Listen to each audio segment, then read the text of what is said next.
crying back at Riddings Fishery, just outside Tamworth, and just come after work just for a few hours, see if I can winkle one out. As I was here on Sunday. If you haven't watched that vlog, it's in the playlist, so take a look at that first. It was so frustrating that I just couldn't wait to get back. I think you've probably been through that before, where you've fished the water and it literally gets under your skin. So yeah, took it to one of the lads who fishes down here on Sunday, and he said, you know, it's all margin work. If you want bites, you need to fish the margins. So I've come to peg 10, which is right to the side of the pool, and I'm literally fishing 2 margins. One is no more than sort of 15 feet away from me here, so we need to sort of obviously just keep quiet, well, as quiet as I can.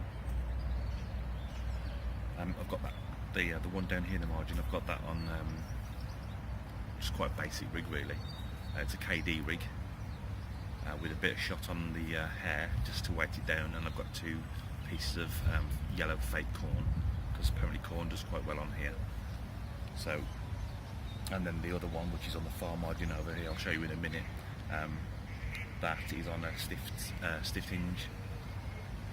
It's got about 8 inches of quarter boom, and then it's got a choddy on there. And then the third rod, which I've decided I'm just going to move around, I've cast to the far margin in front, sort of to the right of me, and I'll show you where that is as well. And I've put no bait on that one, it's just a pop on its own. So yeah, I spoke to this guy on Sunday. He did say it's quite a good evening water here, morning and evening. So I'm gonna stay till I get kicked out. So yeah, that's good for sunglasses, but I'm literally sitting right in the sun. So that, or I'll be squinting. But yeah, I'll keep you updated, and I'll show you where I'm fishing in a moment. So I am fishing literally there, where all that scum is on the water. I've literally just dropped that KD rig on the edge of that. Wind's been blowing in there now for a couple of hours. The other one I've got right on the margin, around there, and the other one, and excuse the wind, I've got over that far margin there.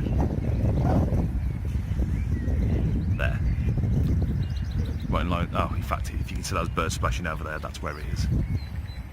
So yeah. So one of the big things for me is watercraft, and we've had about an hour and a half of just complete sunshine now, and I'm looking at the far margin where my right hand rod is, the one that's furthest away from me, and I just see the bird life spooking off. Now for me that only means one thing: there's fish in the area.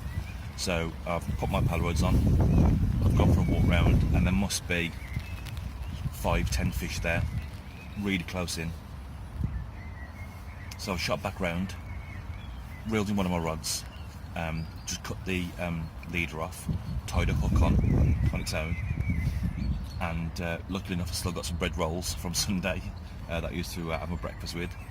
So I've gone round there, and literally for half an hour I've been just throwing in pieces of bread, and they're so pressured, they literally for ages they wouldn't take it, and then once one started taking it, they all sort of followed suit. And I've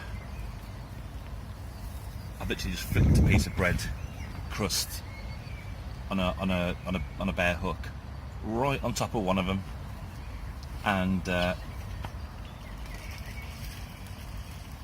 literally just wouldn't take it. And then what happens? A duck comes in.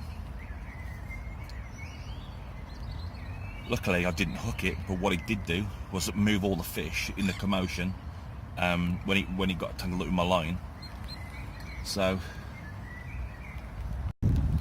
you know, I didn't get anything off the top, unfortunately, but I did learn quite a lot while I was just sitting there watching them. So yeah, good tip. If you're around and birds move, they're only normally moving off the water for one thing, especially if it's one on their own, like this was, and that's something to spook them, and that normally would be a carp if you're on a carp lake, obviously. It could be a pike, I suppose, but I'm not sure whether there's any pike in here. So yeah, so quick update. Have anything yet? I'm still not worried. I'm still really confident I'm going to get a fish out. I know that it can be like an evening water, as I said before, so fingers crossed.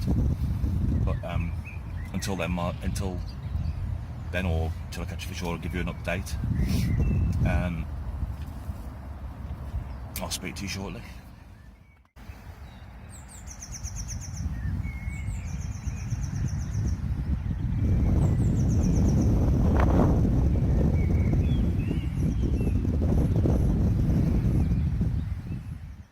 To a vlog. The guy walking round with all dressed in blue, nice little tag on there, wasn't from the EA, he was actually from Defra.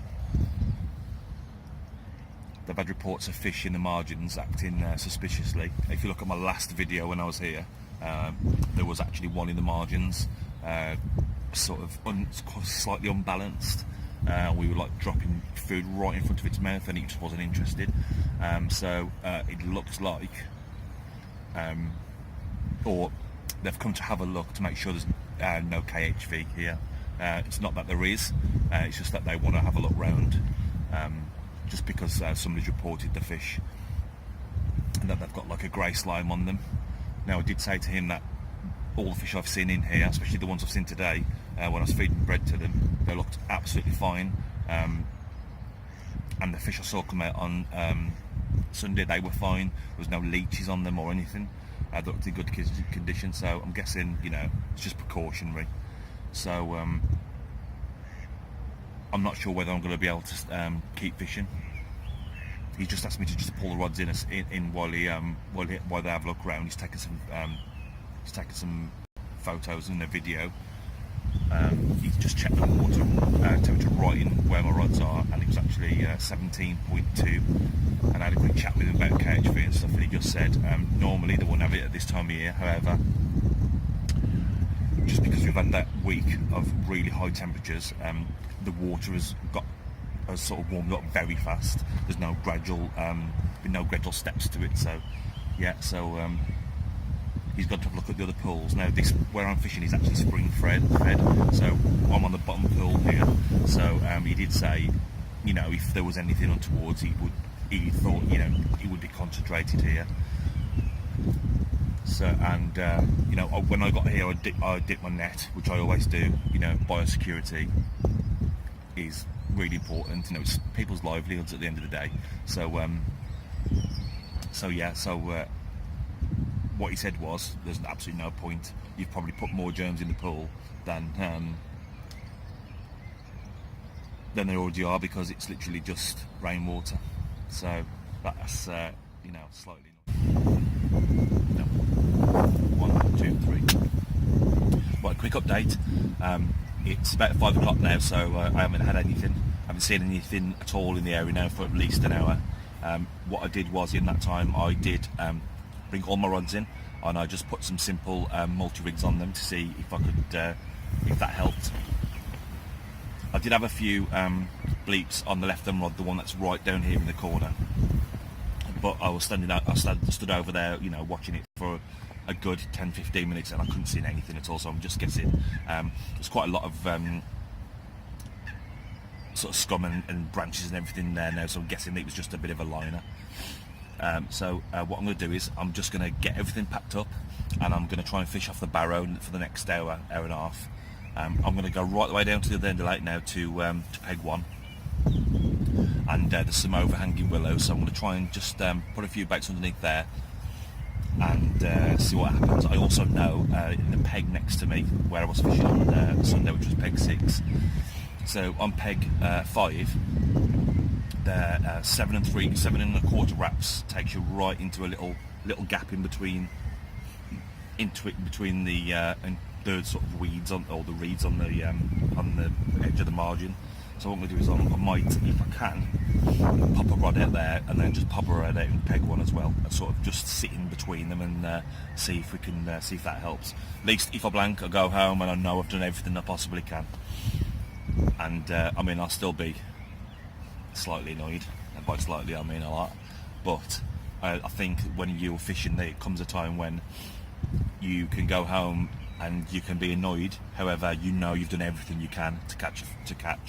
And then there's the times where you just sit there and you look at the water, or you're in your bed chair and you just have a sleep, and you go home and you just think, oh, you know, why didn't I try? So what I always try to do is avoid that feeling of when I'm driving home that I could have done something else. So yeah, so what I'm going to do is when I move down this other end, I will show you the app that I was talking about. It's a free app, and it's basically a measuring app. And what I found is it's so accurate that you can measure from where you're standing to, say, the edge of the island, and you can work out the wraps just by using a calculator. And then yeah, and it gets you right there. So yeah, so I'll show you when I get there. So what I'm going to do now is I'm just going to pack up. It shouldn't take me long to move, maybe 10-15 minutes, and I'll catch up with you when I'm over that end. So yeah, until then, I'll speak to you later. I cannot believe it. For the first time in 30 years fishing, there is an EA person walking around the lake. 30 years fishing, and I've never been asked for my licence. It's a good job I've got one. I'll speak to you in a bit.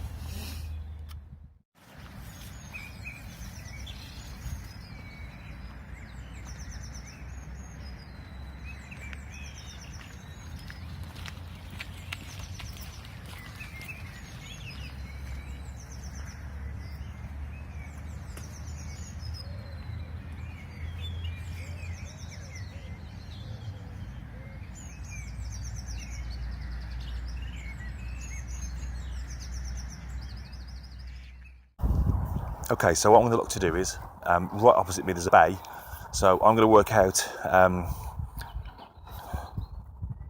many metres it is. I'm going to convert that into feet and then divide it by 13 to get the amount of wraps, and I'm going to put a lead right over there as far as to tight as that margin as I can get. So let's just have a quick look. I'm manual measuring, and I reckon there to there, so 53 metres. So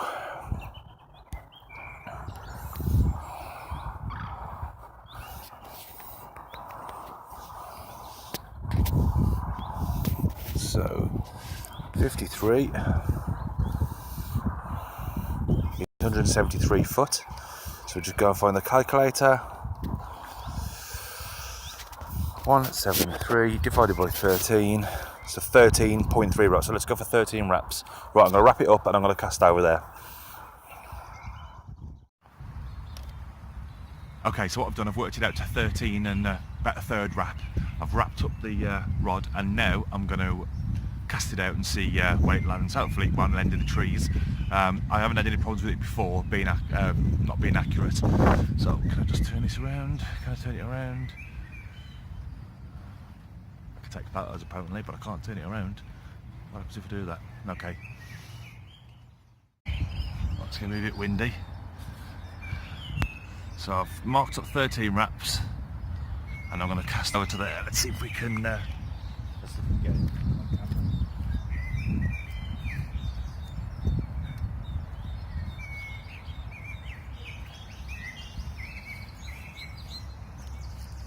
Okay.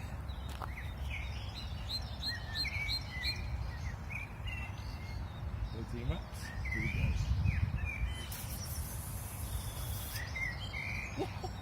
Bang on. Okay then guys, so Fisher got all clear, no KHV, which is absolutely brilliant. Nobody wants that. They came round and had a look at the lake, so I got off. And there's a big match lake behind it that's got a few. I mean, carp fishermen do fish it. I was going to give it a go for an hour, but I decided to call it quits. I think it's a good time to quit. Another blank. It's 2 on the run now. Oh, it's really annoying, but at least I can go home, well, knowing that I've done everything I can. Literally couldn't have done any more. Well, I could have caught a fish, obviously, but I could not have done any more. So yeah, I will speak to you shortly. I'm not sure when I'll get another vlog out now, probably in the next week. My plans have slightly changed from what I wanted. So I was going to go now and fish the Park Lake, but unfortunately I've missed prime time on that now. A lot of the big fish came out over the weekend and the weed is coming right up now, so I've missed that for this spring anyway. So what I'm going to do is, I believe that I'm going to start fishing Monday nights from straight after work, doing the night and then going straight to work. Going straight to work, and yeah, and I think I'm going to be concentrating on the one water. I'll probably still come here. It's definitely in my sights. There's 2 fish I want out of here. There's 2 25-pound commons in here, which I really want. One of them's slightly strange, got a big goldfish tail. It's quite a strange one. If I get a picture, I'll put it in the vlog for you. So yeah, until then, good luck with your fishing, and remember, it's not life or death, it's more serious. Oh, always look on the bright side of life. I can still do throwback Thursdays when I caught fish. Good.